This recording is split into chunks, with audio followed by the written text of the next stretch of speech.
Kawai Pianos has two amazing digital piano lines. The CA series, the Concert Artist, which Ted and I have extensively gone over every piano in that line, but there's the CN series.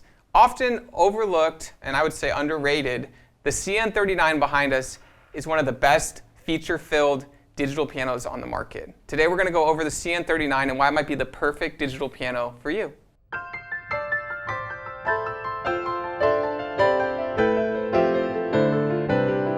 Hi, this is Ted with Alamo Music Center in beautiful downtown San Antonio, Texas. And I'm Patrick Marr. You can find us online at alamomusic.com. If you haven't already, please subscribe to our YouTube channels, check out our other videos, sign up for notifications, like our videos, leave us comments.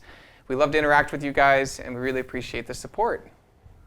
Ted, the CN series. It's interesting. I wasn't aware this existed.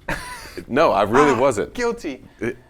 It's interesting because in our store we have limited space, and the CN series for us was really kind of an online first ship out to different customers, a great product offering. But for a long time we didn't have them. We sold a lot of them and never had one in the store. We sold a lot of the CA series and the Concert Artist series, which we really enjoy. We've come to love everything from the CA-49 awesome, yeah. all the way up to the CA-99, and I'm glad that we had a CN-39 set up because we were looking at it and we were like, wait a second, this has a lot of cool features in it. It's got a lot of neat things in it, things you would never expect. And I think it gets a bad rap.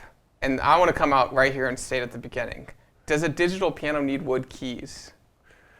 Not necessarily. So this is a strong marketing push, I think, from a lot of manufacturers. And we're not pointing out any names, because Kawai has, in the CA series, you get wood keys on every piano through the line. Yeah. Yamaha has the same, there's a split point where at this price point you don't get wood keys, and at this one you do. And I've felt a lot of wood keys, and they feel great, but it seems like a couple of them have these weird key dips in them. There was a few that we found on some of the newer ones. We're not going to mention them, but they did have a strange, what I thought was once a perfect action, they messed with. And yeah, and I think it's definitely something that you want to try out in store, you want to talk to a piano teacher about, and I think there is a strong advantage if they do the action right to have a wood key and enhance it even a little bit further. There is, but there's also the other problem is that wood keys, when you have that on a keyboard, you get to really like it. But then who wants wood keys at a live event when you got a haul of gear, especially if it's an upstairs or downstairs gig and there's no elevator?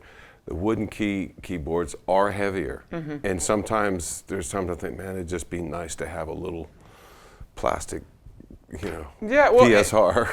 And the CN-39 uses, it's the responsive hammer 3 action, which is not a simple action in a keyboard. And it plays great. And it plays excellent. And I think what really opened our eyes to giving this a try again, and putting it out here on the floor and saying, hey, let's take a look at the CN-39. I think it might be overlooked, is we got the ES-920, the portable digital from Kawai, which is their highest end portable, which has a great feel. We've played it and we've talked about that. If you've seen that video, we talked about how great that action is on it. It's the same action right here.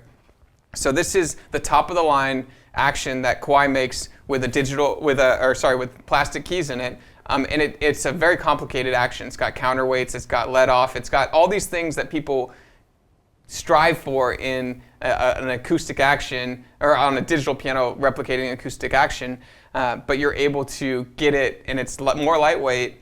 I think it feels great. Well, the thing about it that I notice is that it has a very, very good action, but of a lot of the actions I've played on digital pianos, this one is very responsive. Mm-hmm. So if you're playing little turnarounds and trills, or particularly for classical players, it responds like a natural piano. Even the tones, the timbre, mm-hmm. everything on the notes is very, very responsive. Yeah, no, and so I think playing the ES-920, we both kind of fell in love with that instrument as something that would be a great portable instrument if you're looking for a portable instrument. But we looked at the CN-39, we said, let's unpack this a little bit more, literally unpack it a little bit more. But we decided, hey, let's play around with it, let's see if we love it. And turns out the action, of course, feels exactly the same. But it's a complex action where you feel like you're at a grand piano. Great for a starter. And what's nice is the price point on this. It's an in-home digital, so you get the nice, it looks like a little small spin at piano. But but it's lightweight. It's able to not, you don't have to do any warranty work on it. There's no tuning that needs to happen on it because it's a digital piano. It has all the things you love about a digital instrument. I'll tell you what I absolutely loved about is I went through and did my homework on this one in terms of playing it, and I tried to limit what I played on it to keep it so I could literally, is there a difference between all of these piano sounds? And there's almost like an unlimited amount of, the sounds go on for, I don't know how many piano sounds are in there, but I demoed them all. And you mentioned this, is that it looks like a little spin it, but that upright piano number 3 is the first time of all digital pianos I've ever played where they can have accurately sampled and reproduced a freshly tuned spin-it piano.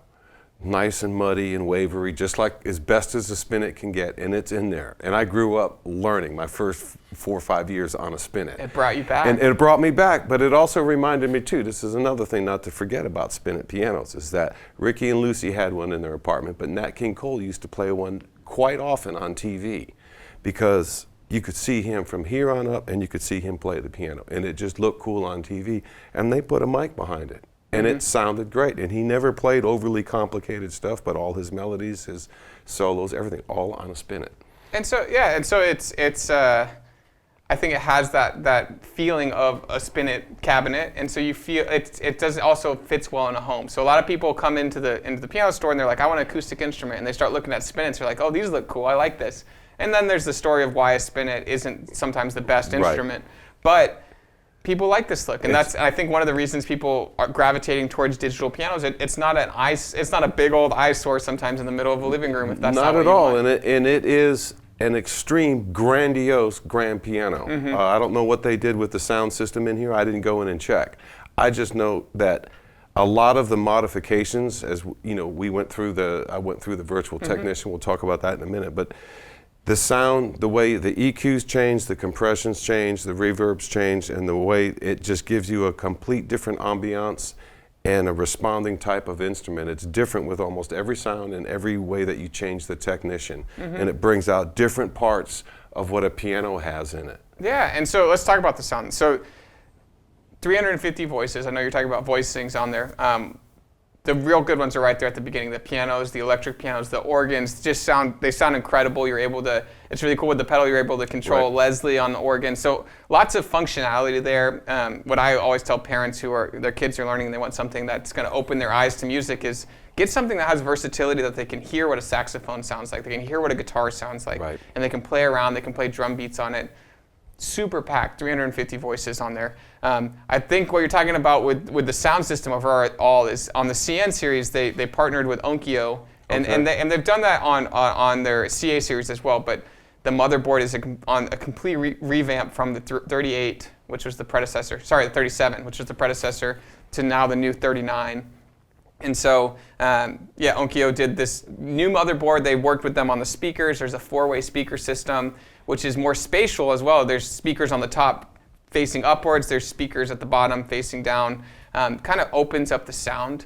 And then they also partnered with Onkyo on a spatial headphone sound system. So I didn't even get into and so you're able to like change the spatial, like the size of what space you're playing in or what you want it to sound like. And that really kind of makes the texture yours, and if, instead of, you've been playing piano for an hour, change it up a little bit.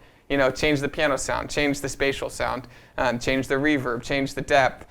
You can mess around with it, and that's where you kind of figure out what you like. And so there's a lot of room to grow in this, and I applaud Kawai and some of the other manufacturers nowadays. What they'll have is that virtual technician, and so they actually call it virtual technician here. And you're able to change about 19 parameters, everything from resonance to the key strike. If it's a hard action or a soft action, you're able to really go in and meticulously change the instrument to better fit you. It's kind of like when you take all of the different samples and the sounds that they have on this thing with all the different pianos, and then you add all the variations from the virtual technician that's on there. It's almost like 1,000 ways to play piano and 1,000 different sounds. And that's one thing that's real important, is like even a professional musician that had access to this is like, I want a certain ambiance of a piano sound. I just don't want to record a piano part. and more individual songs that are recorded now. It's not so much I needed a great grand piano. It's like, I want one that sounds like I'm playing an out-of-tune upright in a giant cathedral and it's raining outside. You can find, just because to play those 3 or 4 notes in your song or however it goes, people are after a sound more than they are an instrument. And that's kind of a unique way of putting music together now with, you know, cut and paste. Yeah. And so if you can get that sound, but on here it's great because they're all there, you can adjust them, and it's like 1,000 ways to practice, play, and even if you're writing a song, it's like, you know, this would sound great on a different sounding piano or a different sound, and you can change right there, and the sounds are right there, and they're awesome. Yeah, they sound great. The control panel is really easy to use. I like the functionality. It's on your left cheek block, but you have all the buttons access right there. One of our big complaints on some of these so on like the CA-49, for example, has wood keys. It's a big plus, but it has very limited controls, where it's harder to navigate and harder to find record. I followed your rules.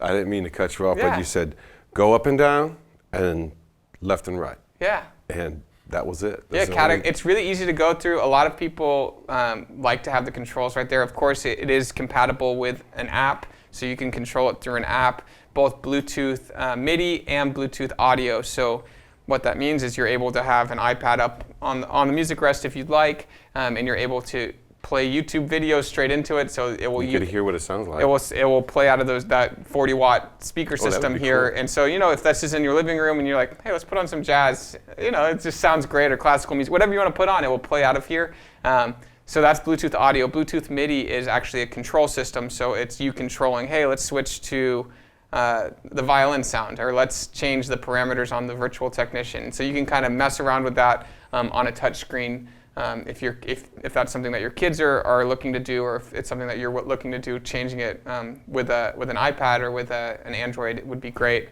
I didn't even do my own technician work on the virtual technician. I just took the basic presets. I didn't try to stretch it or close it down or open it up more or do any. I just went through it and it really is an amazing effect. And so yeah, it has 8 tones selected on that SK-EX engine. So this has the Shigeru Kawai engine, which is a much warmer piano, I think, than the EX that was the predecessors before the CN series developed. The SK sound great. Yeah, and so you have, it's the progressive harmonic imaging, really high, one of their higher end sound engines through here. They take a sampling of their 9-foot SK-EX, they have the SK-5, they have the EX. They do it I think on 3 or 4 of their pianos, and they do an 88 key sampling. They put it in here. The SK-EX rendering is probably our favorite because you are able to go as a virtual technician and change the complete voicing of it, so you can have a more romantic sound or a more... Change the hammers. You can change things that you would have to hire a technician to come look at your piano and say, hey, I want a little darker. You can do with a click of a button. Of course, there's headphone jacks so you can practice quietly. It's 119 pounds. It's just one of those full package offerings that I feel like is overlooked because there's a strong push for wood keys. I feel like you don't want to overlook this as, oh, that's, I'm already in this price range. Maybe I should look at something else. I think there's a strong offering here at the CN-39. And so let's take a listen. We've talked a lot about it, but let's take a listen to what it sounds like. Let's go over some of the features, some of the stuff you had been talking about, but let's listen to what it sounds like.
Well, Patrick, besides all those pianos, I really enjoyed that first electric piano that came up. It had the right kind of Fender Rhodes vibrato in it. Yeah, I think I really like how the two speakers that are facing up, I feel like it adds a little more clarity. It's because they're tweeters, it adds a little clarity to It's a lot of clarity. For a digital piano with this kind of cabinetry, usually a lot of the sound is pushed down and you don't, they've always been kind of muddy to me. But in the last couple of years, the Kawais we've had have gotten like more mids and more clear, and it's almost like you're sitting in the middle of it. Yeah, in order to get an electric piano sound that I like, I have a Wurlitzer at home, and one of the speakers is out, of course, and I have to like plug it in and record it to hear how great it sounds all the way recorded. But yeah, no, something like this, it sounds full already. It sounds like it's taking up the space. Well, the hip thing with a Wurlitzer like you had at home is not if the speaker didn't work, but if one of them, particularly the right one, was kind of broken and distorted so that it had some fuzz in it. It kind of has that. If it has fuzz in it when it comes out, it's really You don't want that on this. No, you don't want that. But yeah, no, I feel like the CN-39, as far as a recommendation for a parent looking for their kid, something that's going to last them 3 to 5 years. If you're a beginner adult who's looking for something that's lightweight and that you can carry in and out of rooms, that you don't have to maintain, you don't have to get it tuned. Looking for a strong recommendation, I would put this up against anything in the price bracket. This is, I think, $26.99, and I can't think of anything in that price range that would compete with this and say, oh, that's this much better. I would say this is on par, if not better, than most product offerings out there. There's a lot in there. And it comes from a trusted manufacturer, Kawai, 5-year warranty on it. Just really good features, and I'm surprised it took us this long to really like this instrument. Because again, we hadn't had it out of the box to really dive into. Right. But I want to do a video review on CN versus CA, and maybe that'll be coming down because I want to see. If you want this feature set, you really have to be looking at the CA-59, which is a big price jump, right. To get that full control system, different controls. There are some recording capabilities with this. USB save, you can save to a USB on it. There's audio outs, which is great, that you can if you're plugging into a bigger speaker system. But it's really kind of just fills the room. And it has headphone jacks. I can't think of anything I don't like about it. And I think the one thing that people might overlook is, it doesn't have wood keys. It has one of the best feeling actions I've felt on any digital piano. Right. Those wood keys don't have a full piano action. There's always things that trade off, but highly recommend the CN-39. If you've tried it out, if you've owned one, please let other people know, because I'm sure they have questions. I'm sure they're looking for someone else to say, this is a great piano, I really highly recommend it. Or I almost got the CN-39 and I decided to do the CA-59 instead. I think that will be very helpful for people. Again, this is CN-39, part of Kawai's digital piano line, the CN series. Ted Barcelou, I'm Patrick Marr. Thank you guys for watching.